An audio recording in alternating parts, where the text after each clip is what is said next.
Shift वाला, तो उसका जो भी प्रश्न है, जो हमको जहाँ तक फर्स्ट शिफ्ट में मालूम पड़ा है, मतलब पता चला है जो, उसके आधार पर हम आपको जो भी हो सकता है हम आपको प्रश्न बताने की कोशिश कर रहे हैं, ताकि आपको थोड़ा इससे तैयारी करने का, जिन लोगों का शिफ्ट में भी एग्ज़ाम बाकी है तो उनको तैयारी करने में थोड़ा इससे मदद मिलेगा। तो थोड़ा आप लोग भी तैयार हो जाइए, जिनका बाकी है। थोड़ा प्रश्न देख के आपको थोड़ा तो समझ में ज़रूर आएगा कि हमको किस लेवल का तैयारी करना चाहिए। तो चलिए, सबसे पहले सारे, एक बात और है कि सारे लोग कन्फ्यूजन में होते हैं कि मतलब प्रश्न जो रहता है सारे मिक्स रहता है या मतलब सिर्फ अलग अलग सब्जेक्ट वाइज होता है। तो इतना कंफर्म रहिए कि आपको जो भी प्रश्न मिलेगा सब बिल्कुल अलग अलग मिलने वाला है। जैसे कंप्यूटर अगर 20 है तो 20 आपको अलग ही होगा, उसमें मतलब बीच में जीके वगैरह या मैथ वगैरह नहीं इन करेगा। तो चलिए, हम थोड़ा सा जो हमको पता चला है वो चीज़ हम आपके पास दिखाना चाह रहे हैं। देखिए, जैसे आप देख पा रहे होंगे। चलिए, सबसे पहले हम जीके में आपके सामने रखते हैं, जीके में क्या क्या प्रश्न था, ठीक ना। तो जीके का एक प्रश्न था, सबसे कम लिंगानुपात वाला राज्य कौन सा है, ठीक है ना। सबसे कम लिंगानुपात वाला राज्य कौन सा है। कम लिंगानुपात, कम लिंगानुपात, तो आप जानते ही होंगे कि हरियाणा इसका आंसर है। सबसे कम लिंगानुपात में हरियाणा हो गया, ठीक है। तो आंसर तो आप देख लीजिएगा, जो भी करना होगा। उसके बाद था कि करजन करजन बंगाल विभाजन हुआ था, उसमें गवर्नर बंगाल विभाजन से संबंधित प्रश्न था। बंगाल विभाजन कब हुआ था, ठीक है ना, कब हुआ था, ये प्रश्न था, ठीक है। तो ये आप लोग जानते होंगे, करजन के शासन काल था और उस समय 1905 में हुआ था। और अगला जो प्रश्न है, अगला प्रश्न जीके का ये था कि मतलब किस संविधान संशोधन के तहत, मतलब किस संविधान संशोधन के तहत 6 वर्ष से 14 वर्ष के बच्चों के लिए शिक्षा अनिवार्य किया गया था। 14 वर्ष के बच्चों के बीच बच्चों के लिए शिक्षा अनिवार्य, बाकी समझ लीजिएगा आप, हम इतना ही लिख दे रहे हैं, ठीक है ना। तो उसके बाद अब 4 नंबर प्रश्न पे आइएगा। तो 4 नंबर प्रश्न कह रहा था, मतलब था उसमें 4 नंबर एग्जैक्ट नहीं है, लेकिन मतलब उसी के मौलिक कर्तव्य किस संविधान संशोधन के तहत जोड़ा गया था। मौलिक कर्तव्य जोड़ा गया था, जोड़ा गया, मतलब वो कहने का अर्थ वह है किस संविधान संशोधन के तहत जोड़ा गया था। अगला है, मतलब उसमें था कि अंडर 90 क्रिकेट वर्ल्ड कप के उप विजेता कौन था। उप विजेता, ठीक है, उप विजेता टीम का नाम बताना था। बाकी आंसर तो आप कहीं से भी सर्च कर लीजिएगा, कोई बड़ी बात नहीं है, लेकिन हम आपके सामने प्रश्न रख रहे हैं। एक था कि लोकसभा में एक दिन में अधिकतम कितने तारांकिक प्रश्न पूछे जाते हैं। कितने तारांकिक प्रश्न पूछे जाते हैं, आप समझ लीजिएगा। तो इसका आंसर 20 होता है, जिसको स्टार्ड क्वेश्चन बोलते हैं। तारांकिक का मतलब, इसका मतलब स्टार्ड क्वेश्चन, स्टार्ट क्वेश्चन होता है। तो कितने तारांकिक क्वेश्चन पूछे जाते हैं, तो 20 होता है।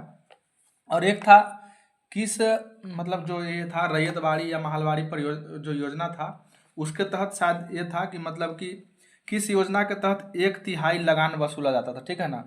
1/3 लगान को वसूला जाता था, लगान वसूलना। अब एग्जैक्ट पूरा क्वेश्चन नहीं पता, लेकिन उसी तरह का कुछ प्रश्न था, आप देख लीजिएगा। और था, हाँ, एक और था जीके में कि मतलब कि 2011 के जनगणना के अनुसार,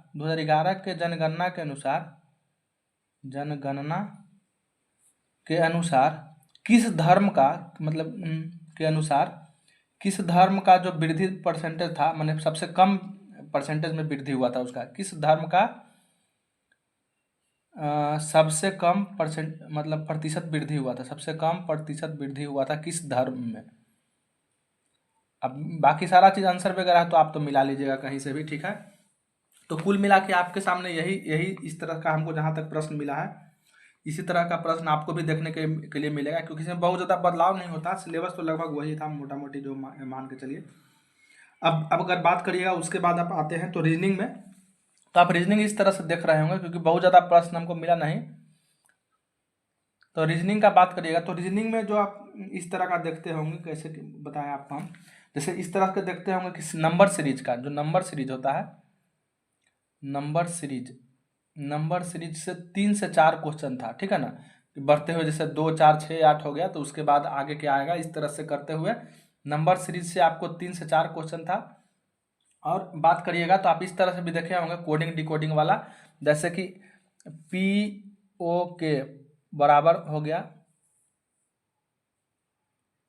पी ओ के का मतलब हो गया 136, तथा आर ए डब्ल्यू का मतलब हो गया 112, तो पीईटी का मतलब क्या होगा। इस तरह से करते हुए ये मतलब आपको बता रहे हैं 3 से 4 प्रश्न इससे भी था, ठीक है। तो जिनका आने वाला एग्जाम जिनका बाकी है, वो इस तरह के क्वेश्चनों पे थोड़ा फोकस करेंगे तो उनको ज़्यादा मतलब पकड़ अच्छा होगा। तो प्रश्न का लेवल लगभग ठीक ही रहा है, कोई बहुत ज़्यादा दिक्कत नहीं है, ठीक है। अब उसके बाद हम इसमें इतना ही पता चल रहा है, क्योंकि रीजनिंग तो हर कोई याद करके आ नहीं सकता है, तो मोटा मोटी मान के चलिए कि दोनों मिला के 7-8 प्रश्न था। तो आपको अगर आगे भी एग्जाम है तो आप इस तरह का प्रश्न देख के जाइएगा, तो आपके लिए बहुत ज़्यादा बेनिफिट होने वाला है। अब अगर बात करते हैं मैथ का, तो मैथ में एडवांस में अगर चलिए, एडवांस तो नहीं मतलब इससे मतलब जो देखिए जैसे होता है ना प्रश्न की, प्रश्न 1 नंबर अगर चलते हैं मैथ में, तो इसमें प्रश्न था कि 2 आदमी यानी 2 मैन बराबर 5 ओमेन और 3 ओमेन बराबर 2 बॉय। इस तरह से जो प्रश्न होता है कि किसी काम को ऐसे रहता ना कि जैसे 2 आदमी 3 लड़का 5 औरत एक काम को 10 दिन में करती है, 10 दिन में करता है। तो इस तरह का काम करने वाला एक प्रश्न था, जो एक प्रश्न था, ठीक है। दूसरा अगर बात करिएगा तो दूसरा आपको प्रश्न देखना चाह रहे होंगे, सॉरी इससे 2 प्रश्न था, इससे 2 प्रश्न लगभग था। फिर था कि 10%, 15% और 20% का समतुल्य छूट क्या होगा। समतुल्य छूट से एक प्रश्न था, समतुल्य छूट, ठीक है। और एक क्वेश्चन जो था साधारण ब्याज से, सिंपल इंटरेस्ट से एक क्वेश्चन था, जो अब बहुत हार्ड तो होता नहीं, सिंपल इंटरेस्ट से एक क्वेश्चन था। आगे अगर बात करिएगा तो एक प्रश्न अगर जाइएगा तो आपको सरलीकरण से 3 प्रश्न था, सरलीकरण से लगभग 2 से 3 प्रश्न के आसपास था, ठीक है। और एक बात करिएगा तो समय दूरी, जो अच्छा से आप देख रहे होंगे कि नहीं, ठीक से थोड़ा सा गौर करिएगा, क्योंकि हमारे बारी में लिख रहे हैं। औसत दूरी और औसत चाल से भी 2 प्रश्न था, ठीक है ना। औसत दूरी, औसत चाल का जो प्रश्न था, जैसे कि एक आदमी 3 के स्पीड से जाता है और 5 के स्पीड से वापस आ जाता है, तो इस कंडीशन में उसका औसत चाल, या 6 घंटे चलता है तो उसका कितना दूरी तय किया। इस तरह से करके प्रश्न 2 प्रश्न था। तो आप इतना समझ गए हो कि मैथ में आपको क्या कर लेना चाहिए। और अब बच गया बेलन से प्रश्न था, बेलन का शायद आयतन या कुछ पूछ रहा था, बेलन वाला जो एक प्रश्न था, बेलन से संबंधित एक प्रश्न था, बेलन का कुछ या तो क्षेत्रफल या तो आयतन या कुछ इस तरह का निकालना था। तो अब मैथ में आप मोटा मोटी हमको इतना ही पता चला है। बात आगे आप चलिएगा तो आप हिंदी में बात कर सकते हैं। तो हिंदी में होगा, हिंदी में तालाब का पर्यायवाची शब्द पूछा था, तालाब का पर्यायवाची शब्द, ठीक है। दूसरा था एक विलोम शब्द था, जो उत्कर्ष का विलोम पूछ रहा था, उत्कर्ष का विलोम ये भी एक प्रश्न था, ठीक है।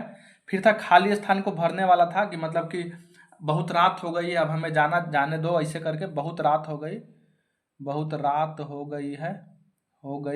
मुझे जाने दो डैश डैश करके इसमें कुछ भरने वाला था। तो आप देख लीजिएगा, बहुत बड़ा चीज तो है नहीं, दिमाग लगाइए। उसके बाद गद्यांश से प्रश्न इसमें था, गद्यांश से 5 प्रश्न था, ठीक है ना। गद्यांश से 5 मतलब एक गद्यांश दे दिया है और उससे 5 प्रश्न बना रहा था, तो इसमें इतना ही है।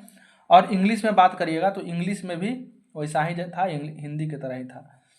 एक साइनो एंटो भी था, एक साइनो था, एक था उसके बाद इंग्लिश में साइनो एंटो हो गया। और इसमें इंग्लिश में तो ज़्यादा कुछ पता नहीं चल पाया, क्योंकि याद नहीं रहता लोगों को। तो इस तरह से मान के चलिए कि इसमें यही चीज़ था। साइनो एंटो तो हम पहले भी बता चुके थे कि आप लोग को मिलेगा ही मिलेगा।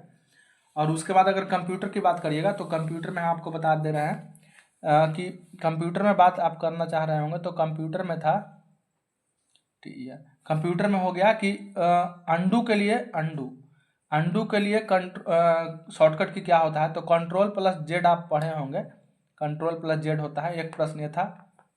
दूसरा था प्रिंट के लिए कौन सा बटन प्रेस किया जाता? तो कंट्रोल प्लस प्लस पी था।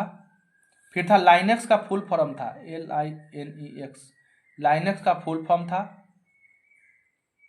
फिर था एक था, ये था, इनमें से कौन सा है जो कंप्यूटर को वायरस मालवेयर जो होता है सब कंप्यूटर को हानि नहीं पहुंचाता है? निम्नलिखित में से कौन है जो कंप्यूटर को हानि नहीं पहुंचाता है? आप पढ़ लीजिएगा, थोड़ा अच्छी तरह से नहीं लिख रहे हैं। फिर था एक स्प्रेडशीट से कुछ प्रश्न था, ठीक ना, स्प्रेडशीट